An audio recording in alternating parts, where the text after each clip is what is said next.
Maman partout aux amis dans l'émission la biso to le baratin surtout on l'appellera femme émission où ils allaient représenter par maman Bina. Alors to pesi ba maman nyonso o bulandaka émission yo na Paris, Belgique, Amérique, Afrique et partout vraiment tika qui met en Zambie ezala na banda kuna bino. Alors lelo vraiment toko kende penza molaite mais toye toujours na ndenge moko ya ko exoter ba mama nyonso tu oyo bolandaka émission oyo. Alors yango tokotana mutu na likambo na biso tozali nazali kobwaka mbela to pe kopesa communiquer na ba mama nyonso ya Paris et que toyeba kokutana chaque samedi lokola samedi oyo na kozala wana mama Bina boyebi programme na biso na Masipa Lezo boyebi yango à partir ya 18h jusqu'à 19h toza toujours na 1 heure devant la face de Dieu. Alors ba maman nyonso tokutana vraiment na Masipa Lezo pona koyeba kosangana pe ko luka elongi na Nzambe elongo. Alors ba contact na biso na émission ba numéro eza wana soko lingi ko contacter biso okobenga ba numéro wana peut-être soki oye obungi contacter sœur Mami ou okope contacter nga parce qu'à partir ya samedi oyo nazozala déjà na Paris et tokolekisa 2 semaines na bino samedi oyo mama Bina kozala na bino elongo et puis samedi okuna pe zoya tokozala na bino de 18h à 19h 1 heure kaka deva elongi na Nzambe. Alors na kokota lisusu na mutu na likambo na nga ba mama naza vraiment na mingi ya koloba te mais na ye toujours koya kolendisa bino ko exoter bino nalingi nalendisa mama moko na ngongo oyo bandeko na ngai ba mama nalobaka ngo ke soki mwasi atelemi na esika nyonso na likambo nyonso makambo wana etambolaka pe kendaka liboso e nalobaka mingi ke esengeli mwasi omiyeba soki omiyebi okoyeba pe kosala makambo malamu yango nalingi kobenga o matoyi mama na ngai na ngonga oyo tokomi nango ezali ngonga moko toyeba kodiscerne yango mingi na biso toza kodiscerne ngonga oyo toza nango te me nalingi nayebisa yo mama luka odiscerne ngonga oyo toza nango tokomi na ngonga moko oyo ke esengeli tozala na miso ya molimo kososola ya molimo koyoka ya molimo parce que soki toza na sensibilité te parce que nalobaka biso ba mama Nzambe asala biso grâce kozala na ba don kozala ba sensibilité oyo mobali azalaka vraiment sensible te mais biso basi Nzambe apesa biso capacité wana ya koyeba kozala sensible ya koyeba kosanti makambo ya koyeba komona donc ezali capacité Nzambe apesa biso. Alors yango nalingi koyebisa oke na ngongo oyo tokomi nango mama luka ozala sensible luka oyeba ngongo toza nango parce que tokomi na ngonga oyo ezali ngonga moko ya mbulungana oyo Bible eza kolobela biso. Alors na ngonga oyo Nzambe azosenga basi oyo baza na discernement basi oyo bakozala na fardeau na ngonga oyo tokomi nango totia matoyi na biso na mboka na biso Congo toyoka ba nouvelle nini oyo ezali koleka mawa na mawa totala na entourage na biso totala na zinga na biso na ba famille na biso donc makambo eza toujours ebele mais nga nalingi koya kolendisa yo ba mama ya Paris ba mama nyonso boza kolanda biso Nzambe asalaka na lolenge na ye nakoki komeka pe kopesa mwa témoignage moko ba mama oyebi biso ba mama toza na motuya munene liboso na Nzambe Nzambe akontaka si biso mokili ekufaki na nzela ya mwasi mokili pe eyaki kobika na nzela ya mwasi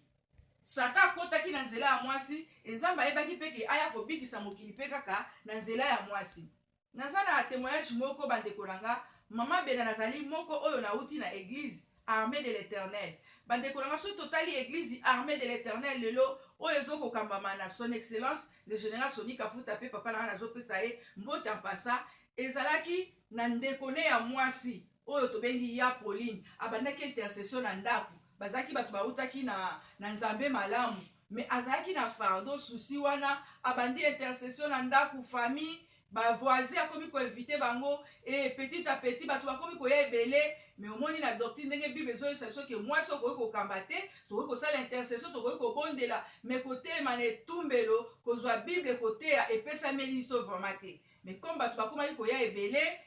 yeya na biso ya mwasi atalemi nga na kokamba te nga na kokamba mosala oyo donc témoignage ezalaki mwa molai jusqu'à ce que lelo oyo baprocédé esalamaki lelo tozomona église armée de l'éternel etelemi lelo eza partout bazolanda yango mutu ma abandaki likanisi wana ezalaki na ndako ezalaki mwasi yango nazali kosala appel na o mama bamama ya Paris naza koya mpo toyeba kosangana na ezali teke toye tosala moziki tosala toboye to mpe ndenge nini te toyebi mosali na nzambe le messager proverbe 30 ayebisaki biso alobi ke la moisson mondiale eye na vision oyo eye na Paris mpe ezokende partout na baoyo bakoaccepte yango parce que na liloba na nzambe tomoni yesu ntango abandaki koteya sango malamu abandaki kokende na bamboka mosusu baacceptaki ete barataki grâce atikaki bango akendeki ake kocontinue mpe kote mosusu donc mission na yesu ezalaki ndenge wana liloba na nzambe mpe eza ndenge moko liloba ntango eza koya eza na bao baza koaccepte na baoyo baza koaccepte yango te baoyo baza koaccepte yango bakozala sauve baoyo bakoaccepte te bango nde bato bakoperde alors yango naza kosala o appel bamama na ngai ya Paris na nord na sud bandeko na ngai occasion oyo epesameli biso tolobi moisson mondiale ezali église te mais ezali équipe ezali vision oyo elingi koforme badisciple mpo bazala bien forme mpo na koyeba koganye bandeko mosusu mpo mama na nga soki yo oza délivre te soki yo ozali préparé te ozali bien préparé te ndenge nini okoyeba mpe koganye bandeko mosusu yango toza na susi wana fardo wana nzambe atie kati na biso mpo na koyeba koforme bato mpo bato wana mpe bakende mpe kosauve milimo mosusu bamama na nga nakoki kaka kokota lisusu na témoignage nga lelo mama bena oyo bandeko boza kolanda partout bandeko na nga na génération na biso ntango tozalaki na église armée de l'éternel mpe na Kinshasa tozalaki na vision ya évangélisation tozokende na babis tozokende na bawenze tozokende na bahôpital tozokende na baprison susi wana ya koyeba koteya bato koyeba koganye bato kosauve bato et je me rappelle na bosali te bandeko na ngai baza na Afrique du Sud toza na bapaster mande apasa mpe nazopesa bango mbote toza na bapaster Damas oyo tobandaki koteya meme na victoire tozalaki kokende chaque tongo chaque minute 1 heure tobengaki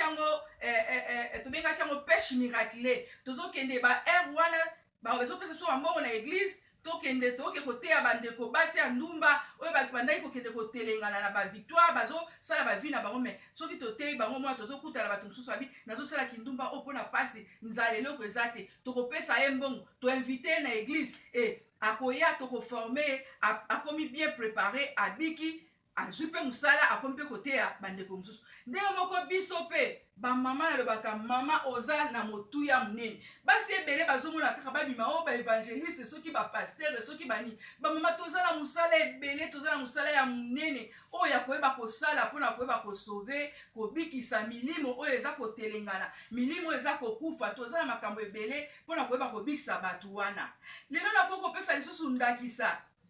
bandeko na ngai lelo oyo nzambe asali grâce biso ana poto évangile eza facile te mpona koteya na bahôpital na baprison nayebi te bamboka mosusu biso meme na bahôpital oza na droit koteya te na baprison ifa osala bacour ozala na karte na yo ozala bareconnaître vraiment officiellement mpona koyeba koteya mais eza facile te biso na afrique tozalaki bozokende na bawenze bozokende na bahôpital bozokende na prison mais nzambe aye kosala grâce bandeko na ngai nazosala na hôpital eza témoignage mpe toujours na kati évangélisation na kati hôpital nazosala kote ya bato ya mitu oyo bato maboma mais toyei kokutana na un frère azali vraiment frère en Christ oyo ayembaka aza musicien ayembaka mpona nzambe mais na lisolo na ye aye kose confie na ngai alobi azalaki koyemba vraiment pistonaki jalousie ekotaki na bandeko mosusu baye kotiela ye drogue bazalaki komela bajus baye kotiela ye drogue na jus ntango aye ameli jus wana mutu mbala moko baluki kobela liboma nyonso tu wana toye kokutana ye na hôpital omoni kaka ngolu na Nzambe grâce na Nzambe soko za eloko na Nzambe bato babanda kosepela na yo bato babanda kose confier na yo tandis que boza ebele mais baza komi intéresser toujours na yo parce que eloko na Nzambe eza kobuye kati na yo et na confiaki ndeko wana na bino naza mwasa mosali na Nzambe na koconfie yo mobali na nga aprie mpo na yo et abengaki le messager abondeli mpo na ye le lendemain nazongi na hôpital aza kopesanga témoignage lui mama oyebi ntango pasteur aprie mpo na nga mama nayoki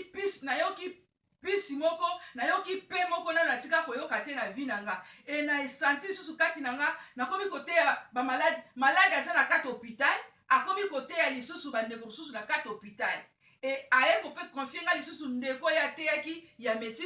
médecine na hôpital apesi biso lisusu bakombo ndeko na tokomi biso kotia na kati na mabondeli donc c'est-à-dire bamama na ngai toza na mosala monene oyo Nzambe akonfie biso fo tosala totika no batitre wana oyo bapaster tolingi toyeba bapaster oso toza na mosala koma bato baza kokufa diable aza kozwa bato azokende na bango na monde de ténèbres na lifelo mosala nini oyo biso toza kosala oyo biso bamama esengeli tosala tozowela batitre tosala boye non tozala ndakisa tozala baexemplaire lokola Yesu azalaki na badisiple na ye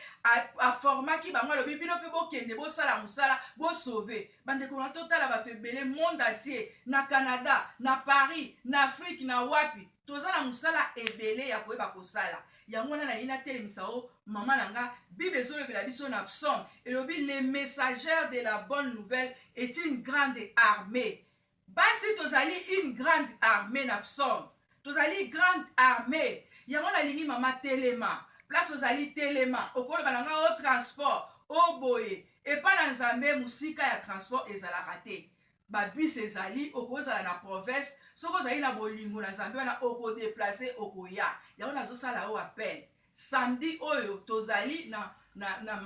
masi palezo mama bela tokozala wana de 18h à 19h samedi wana pe lisusu toza lisusu na bino elongo ba oyo bomoni ke bolingaka Yesu oyo bomoni ke bolingi kose sacrifier po bino pe bosauve pe bamilimo mosusu eza mpo na intérêt na bino te mais ezali mpo na intérêt ya Christ parce que ntango Christ akoya kotuna biso apesaki biso badon apesaki biso batalent tosali nango nini alors mama telema place yo ozali mpo osauve ame moko boye tala bandeko mosusu nde baza kokufa bazokende kaka boye soki otali liwa moko ya mabe bazokende na lifelo mais biso toza na bomoi toluka no kosauve mpe bandeko mosusu oyo baza na baprison oyo baza na bahôpital oyo baza na zingazinga na biso yango komanke te nasali yo appel oza na gauche oza na droite betela moninga lisolo na site na biso Sentinelle TV site eza korevolutionne eza kopesa bino banouvelle ya mboka eza koya koedifie bino koaugmente foi na bino e nyonso tu wana kaka mpo Nzambe azwa lokumu intérêt na biso te intérêt ya Nzambe e liba Nzambe ezoloba ke soki yo se sacrifie mpo na makambo na Nzambe mpe akozwa charge na yo me lelo biso tozomona bandeko tozoya kaka mikumba Yesu mikumba yo zwana na mokumba ya Yesu bosana oyo ya yo okomona ndenge makambo no ekokende sans que oforce sans que osala effort zwana no soki mpe no na makambo na Nzambe soki ozalaka partenaire mutu na mutu oza na tala mama mosusu oza na tala ya intercession mama mosusu okoza na tala ya partenaire pour plus lokola tomona bandeko na biso mosusu baluba biso tokoli na Kinshasa toyebi baluba mosusu aza soit aye na église aza donateur aza na tala ya kopesa ya libéralité azokopesa azotala te azopesa avec un bon cœur sincère azoforce te aza na do ya libéralité yo mpe mama so oza na do ya libéralité olobi nga na kobanda kobimisa mbongo mpo toluwe basale tosala baconférence tosala baveye mpo na kosauve kaka baame mpo Nzambe azwa lokumu baange na Nzambe bazwa lokumu bamona ke wi ame moko ayepa na Nzambe soki oza makasi na intercession oye tobondeli tobuki mabolongo kobondela mpo na mboka na biso tala nde bazoboma bazokokatakata bato misuni mike epui bazwi baorgane na biso ya bandeko na biso mpona koteka ngo na bamillion nyonso tu wana okoki kozwa susi wana na bahôpital soki te peut-être ozomona baproblème te kende na bahôpital ekotindika yo oyeba ndenge ya kobima intercesseur kobondela mpona bato wana soki mpe oke na baprison ekotindika yo donc bamama na ngai exhortation ya mokie oyo na ye toujours koleliso yango wana to discerner temps oyo toza nango. Et soki to discerner temps oyo na bandako na biso tokosala ba noyau de prière, ba noyau de prière na ba famille na bana. Ngongo eza ngongo ya kolala te, eza ngongo ya kotelema. Sala ba noyau de prière na ba intercession kobondela po tokomi na temps moko ya mabe ya molili. Vraiment nasuki awa nalobi quand même oyo ezali essentiel na bosani te bino nyonso tu bolandaka émission oyo e révolution